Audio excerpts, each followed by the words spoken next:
warqadii inoo soo gudbiyay madaxweynuhu ee ku saabsanay guddo kordhinta golaha wakiilada sida uu qorantay warqadu ku socota gudoomiyaha golaha guurtida oo gudoomiyaha golaha wakiilada oo gudoomiyaha guddiga doorashooyinka qaranka jeedo doorashada golaha wakiilada mudane gudoomiye waxaan idinku soo gudbinayaa qoraalka guddiga doorashooyinka qaranka ee sunnadiisu tahay GDQHK 2019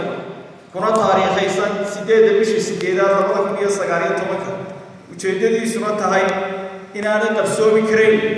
doorashadii golaha wakiilada oo ku beegnayd 12 bisha Disembar 2019 sidaa darteed aniga oo cuskanaya qodobka 24aad ee dastuurka Jamhuuriyadda Soomaaliland sidoo kalena tixraacaya